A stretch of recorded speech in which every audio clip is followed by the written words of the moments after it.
Assalamualaikum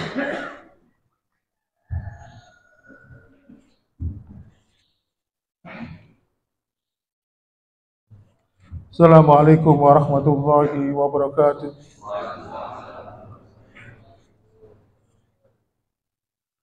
Alhamdulillah hamdan katsiran thayyiban mubarakan fi kama yuhibbu rabbuna wa yarda.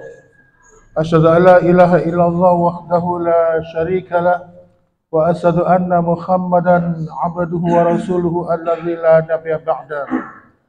Allahumma shalli wa sallim wa barik ala Muhammadin wa ala alihi wa ashabihi wa man tabi'ahum bi ihsan ila yaumiddin.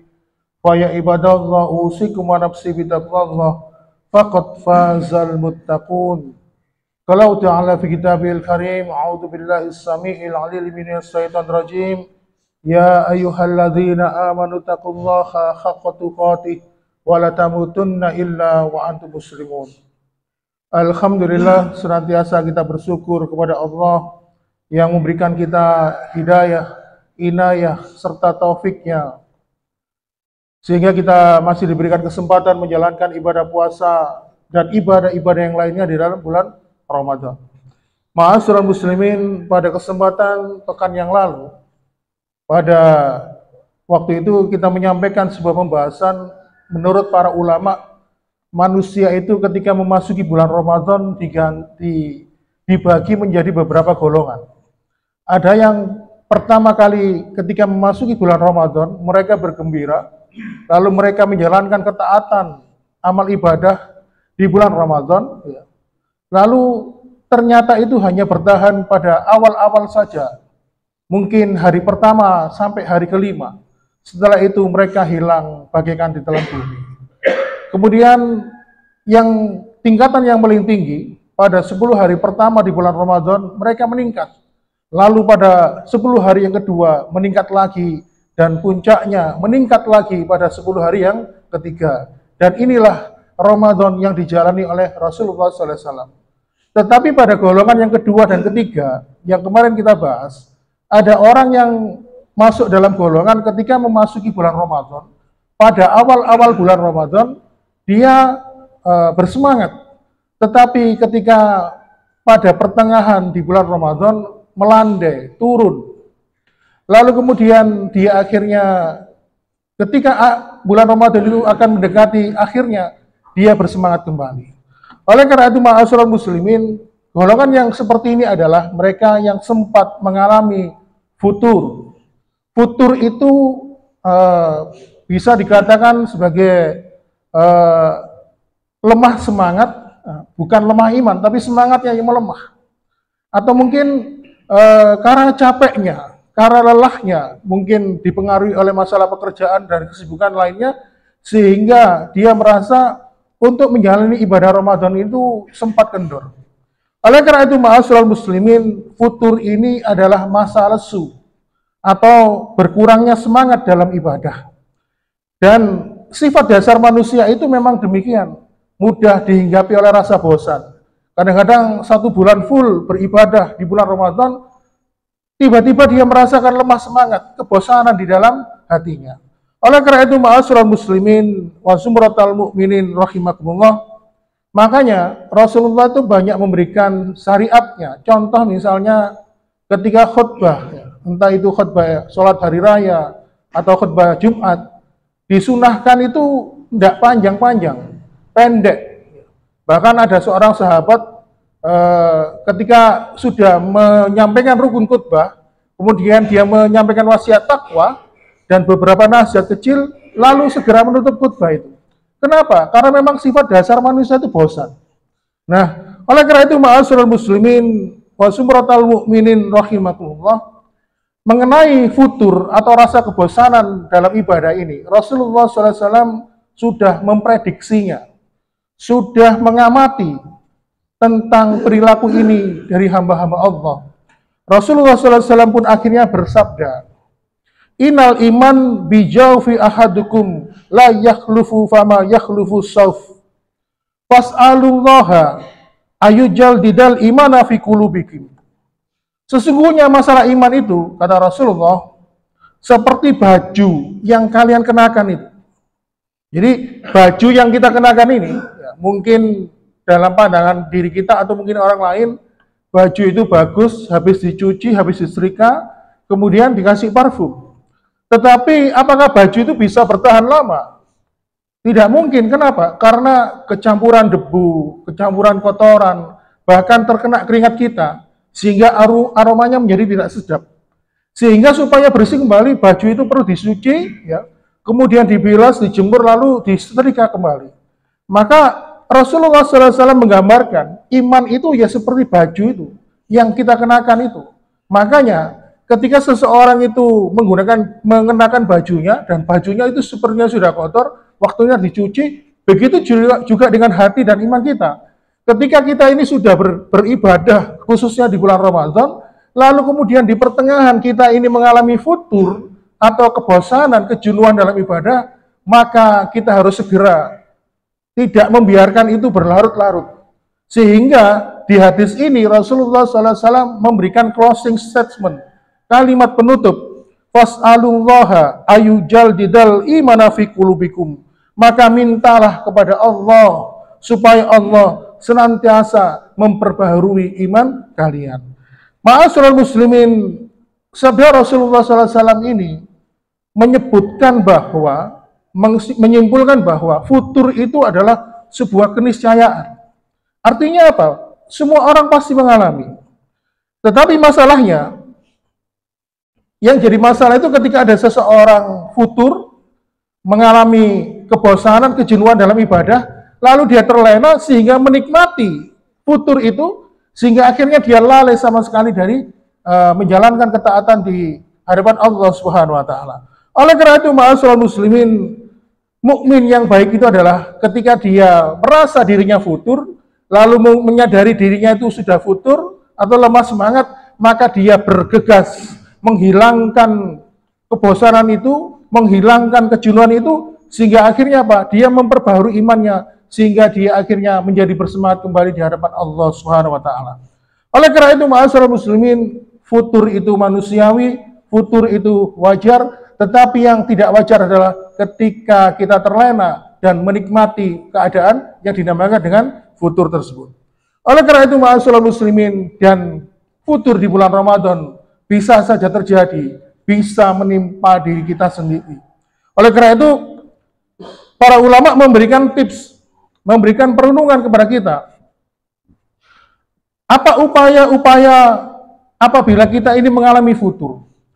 Para ulama memberikan perenungan, ada 3 hal yang perlu kita renungkan. Yang pertama adalah, ambillah pelajaran, renungkanlah pelajaran dari surat Fussilat ayat 6. Di dalam surat Fussilat ayat 6 itu, Allah Subhanahu wa taala berfirman, A'udzu billahi minasyaitonir rajim, qul innama ana basyarum mislukum yuha ilayya annama ilahukum ilahu wahid fastaqimu ilahi wastaghfirullah wa wailul lil musyrikin. Katakanlah Muhammad, kalau misalnya Allah itu mengatakan katakanlah Muhammad, menurut para ahli tafsir artinya ini juga untuk kita, umatnya Muhammad. Aku ini, katakanlah Muhammad, aku ini hanyalah seorang manusia seperti kamu yang diwajuhkan kepadaku bahwa tidak ada Tuhan yang Allah itu, maksudnya tidak ada Tuhan selain Allah, maksudnya Allah itu Esa. Oleh karena itu, istiqomahlah, tetaplah engkau beribadah, dan mohon ampunlah, dan celaka bagi orang-orang yang menyekutukan Allah. Di dalam surat Fussilat ayat 6 ini, Allah memberikan penekanan, fastaqimu ilaihi wastaghfiru. Istiqomahlah, tetaplah ibadah kepada Allah, dan iringilah dengan memohon ampun, beristighfar. Sehingga para ulama itu memberikan pembahasan, ada apa? Ketika Allah memberikan kedudukan istiqomah dan istighfar, 2 perkara yang berbeda dalam satu keadaan. Lalu kenapa, ma'asyiral muslimin?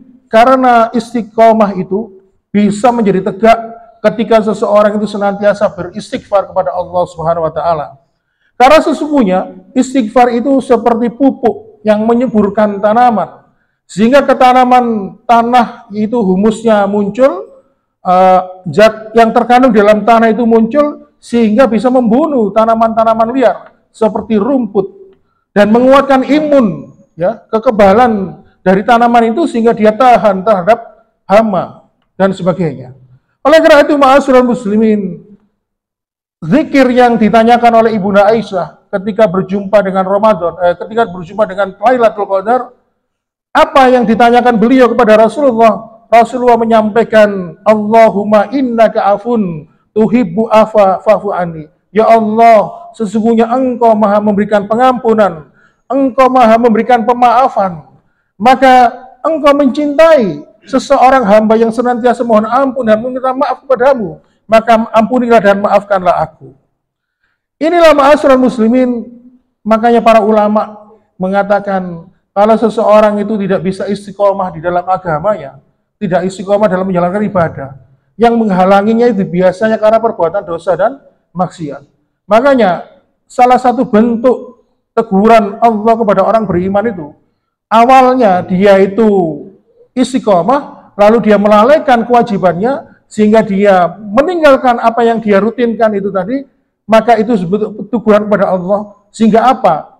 Caranya untuk menghilangkan itu semua, yaitu dengan banyak-banyak beristighfar, memohon ampun kepada Allah Subhanahu wa taala. Maka para ulama mengatakan kepada seorang santri, ya, waktu itu santrinya menikah, ya, baru saja menikah, terus mengatakan, ya Syekh, saya kalau melihat istri saya kok sudah tidak cantik lagi. Kalau saya melihat wanita yang lain itu kok cantik biasa. Padahal istrinya itu juga cantik, primadona waktu itu.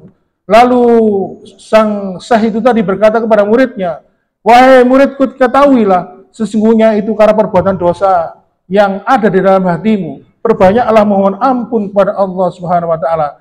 Dan selang dipisahkan 30 hari kemudian, sang murid itu menghadap kembali kepada syekhnya tadi mengatakan, wahai guru, ternyata setelah aku mengamalkan apa yang engkau berikan kepada aku banyak memohon ampun kepada Allah. Dan sekarang aku merasa istriku adalah wanita yang paling cantik di dunia ini, melebihi wanita-wanita yang lainnya. Inilah ma'asyiral muslimin, kenapa Allah menempatkan istiqomah dan istighfar sebagai langkah untuk menangkal futur yang hadir dalam jiwa kita. Kemudian yang kedua, para ulama memberikan tips agar kita ini tidak futur di bulan Ramadan, yaitu bangunlah rasa malu kita kepada Allah Subhanahu wa taala. Coba dibayangkan ketika Allah memberikan rahmatnya, mengumbar ampunannya di dalam bulan Ramadan yang mulia ini, lalu kita, kondisi kita tuh cuma gini-gini aja, ya, hanya aktivitasnya ya mungkin banyak menjalankan yang wajib-wajib saja. Lalu di satu sisi kita ini mengaku ingin mendapatkan surga dan keutamaan di hari kiamat, apakah kita tidak merasa malu ketika di satu sisi Allah memberikan bonus melimpah, mengumbar ampunannya, mengumbar pahalanya, bahkan balasan pahala itu dilipat gandakan. Tetapi kalau kita hanya gini-gini aja, tidak mau menjemput anugerah dan karunia Allah itu, maka sungguh kita harus merasa malu kepada Allah Subhanahu wa taala. Makanya Allah menyindir hambanya di dalam surat Al-Hajj, surat ke-22 ayat 11. Di situ Allah mengatakan, wa minan nas ma ya'budullaha ala harf. Sesungguhnya kata Allah, di antara manusia ada yang menyembah Allah ketika di tepian. Artinya apa? Nyari yang enak-enak saja. Tetapi ketika dia diberikan satu kondisi yang mungkin tidak mengenakan bagi dirinya, dia berpaling dari jalan Allah. Oleh karena itu, ma'asyiral muslimin, ketika saat ini Allah membuka pintu rumahnya, dan rumah itu bernama Ramadan, maka sungguh rugi bila kita ketika memasuki rumah yang bernama Ramadan itu, kita tidak bertemu dengan pemilik rumahnya, yaitu Allah Subhanahu wa taala, maka sungguh sebuah kerugian. Dan sungguh kita sebagai hamba Allah akan menjadi sangat malu di hadapannya. Karena malu itu cabang dari keimanan. Dan orang beriman itu salah satu cirinya adalah malu. Ya. Sifat malu itu mencerminkan keimanan seseorang. Kalau ada seorang hamba yang dia tidak menjalankan ketaatan kepada Allah, karena dia orang beriman, dia merasa malu. Bahkan dalam surat Al-Mu'minun ayat 60 disebutkan, dia lebih cemas lagi. Jangan-jangan amal ibadahnya tidak diterima oleh Allah Subhanahu wa ta'ala. Kemudian ma'asyiral muslimin, tips dari para ulama yang ketiga, agar kita ini terhindar dari futur ini, adalah jangan punya persepsi atau mindset kita pasti akan bertemu dengan bulan Ramadan tahun yang akan datang. Kenapa? Anggaplah Ramadan yang kita jalani pada tahun ini adalah bulan Ramadan terakhir kita dalam kehidupan kita. Biasanya kalau orang itu meremehkan Ramadan itu, insya Allah nanti bulan Ramadan aja. Kan insya Allah kita kan nanti ketemu lagi. Atau mungkin biasanya orang yang sering haji atau umroh, ya sudah apa-apa nanti aja. Kita kan sudah bisa umroh lagi nanti setelah itu. Kan setelah musim haji kan ada musim umroh lagi. Dia meyakini dia bisa umroh lagi. Padahal apa? Kalau seseorang itu meyakini ibadah umrohnya, ibadah hajinya, atau bulan Ramadan ini ada bulan terakhirnya, pasti itu adalah kesempatan terakhir baginya, dia merasa itu kesempatan terakhir, maka pasti dia akan banyak memaksimalkan ibadah-ibadah yang ada di dalamnya. Makanya kalau ada orang yang seperti kemarin itu, tukang becak yang mendapatkan kesempatan haji dan umrah dari seorang pengusaha besar, karena merasa ini adalah hajinya yang terakhir kali dalam hidupnya, karena dia tidak mungkin bisa berangkat lagi, akhirnya memaksimalkan ibadahnya. Dia banyak melakukan ketaatan, banyak melakukan amalan-amalan yang sunnah, dan dia mengharapkan Allah memberikan ridho dari apa yang dia tunaikan pada kesempatan itu. Tetapi kadang-kadang manusia sering terkalahkan dengan hawa nafsunya, bisa juga karena bisikan setan. Umurmu kan masih 40 tahun, umurmu kan masih 45 tahun. Ya. Kan ada peluang lagi tahun depan bisa ketemu Ramadan lagi. Padahal belum tentu. Mungkin sekarang kita yang umur 45 tahun, bisa jadi ada kemarin saudara kita yang usianya jauh di bawah kita, sudah lebih dahulu menghadap Allah Subhanahu wa taala. Oleh karena itu, ma'asyiral muslimin, Allah menghendaki umur umat Muhammad ini maksimal antara 60 sampai 70, dan sedikit sekali kata Rasulullah yang bisa melampaui umur itu. Dan tentu saja salah satu hikmah agar Allah memendekkan umur kita adalah menjadikan kita ini, hati kita ini kembali lebih dulu kepada Allah. Setelah itu baru jasad kita. Kebanyakan orang manusia, terutama orang-orang kafir, jasadnya sudah berpulang kepada Allah, tetapi hati mereka tidak mau kembali kepada Allah Subhanahu wa taala. Oleh karena itu, ma'asyiral muslimin, perlu diketahui sebagai penutup, perlu diketahui bahwa bulan Ramadan itu tidak hanya ditujukan kepada hanya orang-orang yang sudah bertakwa, yang sudah soleh dan solihah saja. Tetapi sesungguhnya bulan Ramadan itu lebih banyak dibutuhkan bagi mereka yang pendosa dan banyak melakukan perbuatan maksiat. Kenapa? Karena tidak ada satu bulan yang dimana bulan itu Allah menghambur-hamburkan rahmatnya, menghambur-hamburkan makfirahnya, ampunannya, kecuali bulan itu adalah bulan Ramadan. Dan ma'asyiral muslimin, setiap diri kita ini pasti ya, zaman sekarang setiap orang itu pasti punya HP. Bahkan satu orang itu bisa punya 3 HP. Ada yang 2 HP. Berarti bisa diberikan sebagai analogi gini, diri kita ini pasti punya baterai.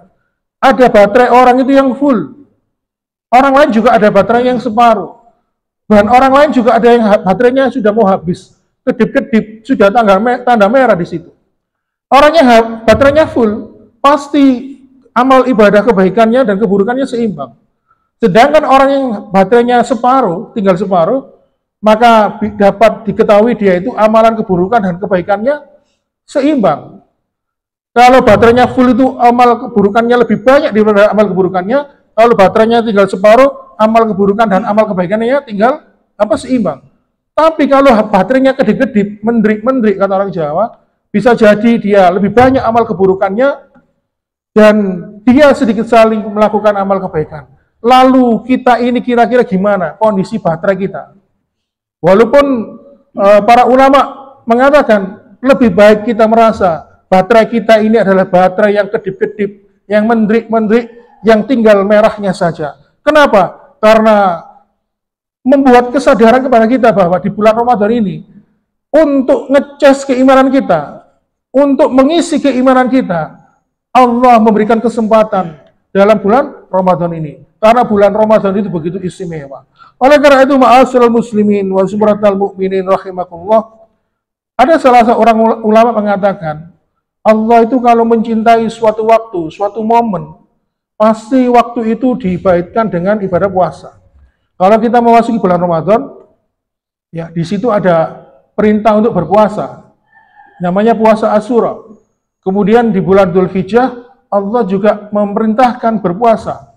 Kalau misalnya kuat berpuasa mutlak sebanyak 8 hari berturut-turut, maka boleh, tapi kalau tidak setidaknya minimal 1 hari, yaitu puasa di hari Arafah. Kedua bulan ini ada perintah puasa tapi sifatnya anjuran. Sunnah mu'akkadah. Artinya apa? Mampu memberikan balasan dari Allah, dihapuskan dosanya selama setahun. Berbeda dengan bulan Ramadan, Allah memerintahkan puasa. Kalau tadi itu sifatnya anjuran, kalau di bulan Ramadan, perintah ini wajib. Fardhu ain, melaksanakan ibadah puasa dan dilakukan sebanyak 30 hari atau 29 hari berturut-turut. Artinya Allah mencintai bulan Ramadan.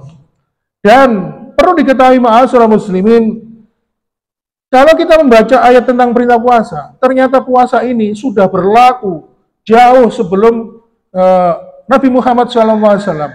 Kalau misalnya di tidak ada perintah puasa, tidak ada syariat dari Allah seperti puasa yang sudah diturunkan turun-temurun, berarti ibadah itu sifatnya luar biasa.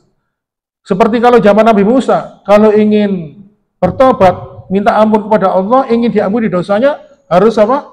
Bunuh diri. Dan itu sudah dihapuskan di zaman Nabi Musa. Begitu juga syariat Nabi yang lain. Tetapi khusus puasa, diturunkan turun-temurun dari zaman Nabi yang dulu sampai Nabi yang terakhir. Ini menunjukkan bahwa ibadah puasa sudah ditetapkan oleh Allah untuk umat-umat terdahulu hingga akhir zaman. Menunjukkan bahwa puasa adalah ibadah yang sangat istimewa di hadapan Allah Subhanahu wa taala. Oleh karena itu, ma'asyiral muslimin, senyampang kita ini masih dalam bulan Ramadan dan baru saja kita memasuki pertengahan di bulan Ramadan, tidak ada kata terlambat selama kita masih meraihnya.